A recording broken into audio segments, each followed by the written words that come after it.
안녕하세요. 부산부동산서입니다. 14주차 주거브리핑 해보도록 하겠습니다. 양도세 감면 이야기의 매물쑥, 매수심리, 폭삭. 규제가 해제되면 이건 아직까지 조금 먼 미래의 이야기 같아서 다음에 생각해 보도록 할게요. 자료는 대구 부동산 스터디와 똑같은 자료를 다루고요. 부산 위주로 말씀을 드릴게요. 자, 양도세 1년 배제 효과가 얼마나 크냐 하면 다주택자의 경우에는 12억, 양도차익이 12억이다. 그러면 이거 진짜 80% 이상 세금 내면 볼장 다 본다 그럽니다. 근데 5.6억이나 절세 효과가 있대요. 이 영향으로 매물이 계속 증가하고 있어요. 지난주에 살펴봤었는데 양도세 완화 추진에 전월세 매물 뚝. 전월세 매물 감소하는 현상 우리는 계속 지켜봐왔잖아요. 하지만 매매 매물은 쑥이에요. 매매 매물 쑥. 만약에 부동산이 좀 조정을 거치기를 바란다. 이런 식의 신문 기사였다면 갑자기 매매 매물 쑥이라고 제목을 붙여도 될 거예요. 근데 여기 아주 작은 부제목으로 전세 매물이 매매 전환으로 움직임이 바뀐다고 나와 있어요. 아무튼 전월세 매물 뚝 하면서 다시 시장을 혼란스럽게 만들고 가격을 올리기 위한 그런 신문 기사, 의도는 조금씩 달라질 수 있어요. 저도 앞에 부분의 제목에 매매 매물 쑥이라고 적어 놓고, 일반적인 신문 기사와는 조금 다른 상반된 그렇게 보여지게 만들잖아요. 여러분들이 가격이 변동 큰 이거 보세요. 전세 매물 줄어드는 거. 이게 비단, 수도권, 서울발 문제만은 아니고 모든 광역시에서 공통적으로 나타났어요. 근데 이번 주에 살짝 변화가 있긴 해요. 자, 임대차 3법 다주택자 여러분들, 시청자 중에 다주택자 여러분들 신고 혹시 미루고 계시다면은 2021년 6월 1일부터 2022년 6월 1일까지 요 사이 기간에 임대차 신고를 하지 않았다면은 아마 그 조건은 있어요. 뭐 전세 보증금 6천만원, 월세 얼마 이런 조건들이 있는데 세부적인 내용을 찾아보시고, 야 이거 저는 이 유예 기간이라 가지고 신고 안 해도 되는 줄 알았어요. 신고 하셔야 된답니다. 신고 안 하시면은 과태료 100만원 이하, 100만원 이하라고 하는데 어쨌든 돈 100만원 과태료가 나갈 수도 있어요. 생돈 나갈 수도 있으니까 신고 안 됐던 부분이 있으시다면 신고를 해주시면 되겠네요. 매수 우위지수, 부산의 매수 우위지수 뚝 떨어졌어요. 대선 이전보다 더 떨어졌어요. 왜 떨어질까요? 진한 파란색 있죠? 갑자기 폭 꺾여서 떨어졌어요. 한동안 2주, 3주, 4주에 걸쳐가지고 올라가나 싶었는데 뚝 떨어졌다. 왜? 이 매수 우위지수라는 것은 매도와 이 매수의 심리가 두 개를 힘겨루기를 하는 그런 모양새인데, 아무튼 매물이 증가하니까 매도세가 더 세진다. 앞으로 이 현상은, 매수 우위지수가 더 떨어지는 현상은 지속될 것 같아요. 야, 양도세 감면해준다 그러고 이 좋은 혜택인데 시장에 뭔가 또 긍정적인 흐름이 나타나지 않을까 싶었는데 웬걸 매물만 더 늘어나는 그런 효과를 나타냈네요. 야, 그럼 규제지역 해제해주면 어떻게 될까? 그때는 매수세가 조금 붙을 수도 있어요. 근데 지금의 양도세 혜택이라는 것은 매도자에게만 우위를 준다. 매도자에게만 이점이 있는 그런 모습이기 때문에 딱히 매수세가 살아나진 않고 매도세만 늘어나는 모습이네요. 자, 부산지역 3월 28일 0.01, 0.01 기억해 두시고요. 이번 주는 0.01, 0.01 똑같았습니다. 근데 이 속사를 들여다보면은 그렇게 증가했다고 보기에는 개개의 거래 건수를 찾아보면 증가했다고 보기는 힘들어요. 지수는 항상 현실의 모습을 그대로 반영하진 않고 항상 한 발 늦은 경향은 있어요.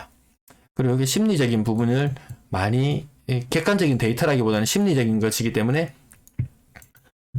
여기까지만 하고요. 어쨌든 부산의 매매 지수는 지금 몇 주인가요? 5주간의 보합을 거치고 3주간의 상승으로 돌아섰다. 전세는 아직까지 계속해서 상승폭은 줄어들었지만 어쨌든 상승세는 유지하고 있다. 근데 개별 건수들 찾아 저하고 매일 추적해 보시잖아요. 사실 이 증가세 믿을 것은 못 된다.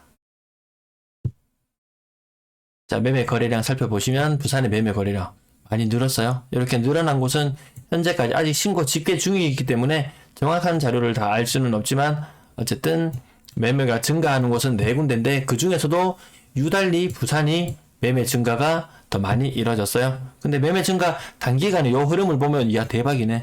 매매가 이전 달보다 10%나 늘었대. 20%, 30%나 늘었다라고 이야기는 할 수 있겠지만 요거 부분 제가 우측 하단에 지금 동그라미를 그리고 있는데요. 지금 여러분들은 여기에 있는 수치를 보고 계시는 거예요. 과거에 거래가 활발했던 이 시점이 아니고 과거의 조정 대상 지역이었을 때의 그때하고 똑같은 모양새에서 아주 조금의 반등, 아주 큰 반등이라고 볼 수가 없어요. 시장이 돌아섰다고 볼 수가 없어요. 천만으로 환산해 놓고 봤을 때 부산의 매매 거래량 양호한 상태예요. 이 정도면 한 중간 정도는 거래가 된다. 많이 상승하고 있는 광주 지역보다는 매매가 활발하진 않지만 이 정도면 중간 이상의 거래량은 보인다. 신고가 비율을 보시면 부산의 신고가 비율 몇 퍼센트인가요? 지금 거의 20%에 육박해 나가고 있는데 요거 신고가 나오는 거 보면은 한 3억대는 뭐 1, 200만 원 오르는 거래들이 숱하 많고요. 그 다음에 고가격대 막 8억, 9억짜리가 막 10억으로 올라갔다. 그래서 찾아보면은 이 정상적인 상승을 보였다면 한 12, 3억까지 거래되었을 수 있는 것들이 10억에 거래됐다.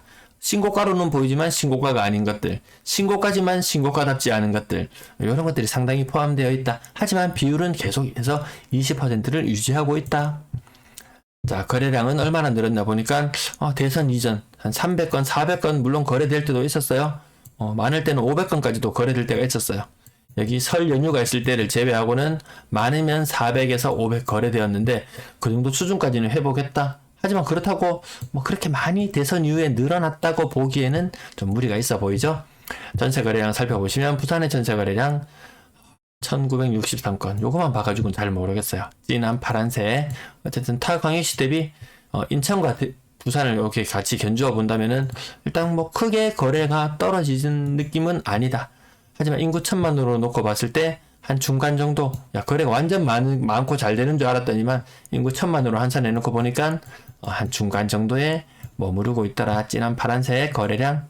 네, 요 거래량 지금 2021년 5월 6월 1일로 제가 다시 한번 그려볼게요. 지우고 나중에 자료들이 좀 수정되어서 보정되어서 나오면 지금 여기 파란색이 나와 있는 부분보다 지금 50% 정도 신고되고 있으니까 나중에 차트가 이렇게 수정될 수도 있어요.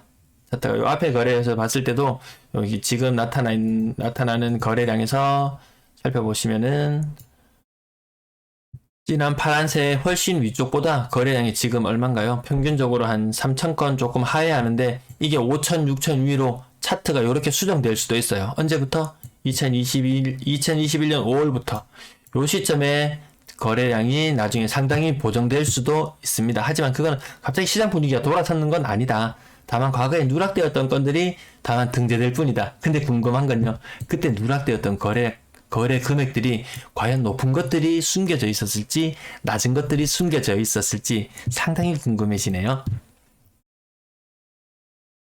자, 매매 매물 살펴보시면 부산 찐파랑의 부산 매매 매물 결코 단순히 절대 수치로만 해도 적지 않아요. 35,000. 물론 인구 1000만으로 보정해보면 조금 줄어들긴 하지만 부산의 매매 매물 압도적으로 많고 최근에 꺾여 올라가는 모양새를 보면은 양도세 혜택만 해준다면 너도 나도 던지려고 해요.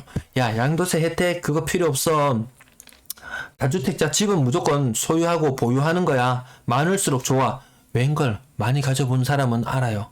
이 종부세 한번 시게 두드러 맞고 나면은 작전 한번 바꿔볼까? 근데 대놓고 말하는 순간 시장 분위기가 돌아설 수 있기 때문에 온갖 인터넷 게시판 커뮤니티 온갖 곳에서는 안 팔아.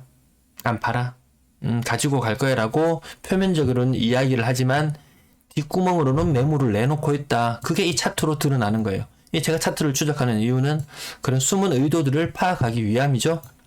여러분들도 다르게 해석하실 수도 있어요. 찐파랑의 흐름을 보시면은 울산보다 1000만으로 환산했을 때 울산과 엎치락뒤치락 했지만 최근에는 울산을 제끼고 올라가는 모양새. 매물 줄어들 수가 없다. 지금 양도세 혜택 이런 것들도 매수자는 이점이 없다. 매도자는 이점이 많다. 전세 매물 표가 빨리 안 넘어가네요. 전세 매물도 보시면 절대 수치로는 부산이 많다. 뭐 집이 많으니까 당연히 많을 수밖에 없죠. 최근에 흐름 보이시나요? 꺾이기만 하던 흐름이 이거 매물로 내놔봤어요. 내가 관리비도 한 달 내고 상황을 좀 지켜보자 해서 했는데 웬걸 사람들이 막 물건을 막 내놓는 거예요. 안 되겠다. 이 매물 쌓이는 거 보니까 내 물건 안 팔리겠네. 이거 전세 내놓으면은 팔기도 어려울 텐데. 근데 어떻게?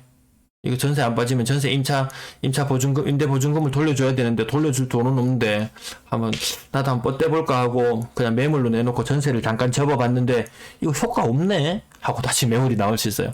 매매 매물도 증가하고 전세 매물도 증가하는 이중고가 더 심화될 수 있다. 이 정부 정책의 엇박자가 한번 나면은 시장은 더 굉장히 혼란스러워질 수 있다. 단기적으로는 좋아 보였다. 하지만 불과 한 달에 불과했다.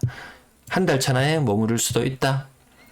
자, 부산에 인구 1,000만 나라 했을 때 매물 압도적인 대구 1위.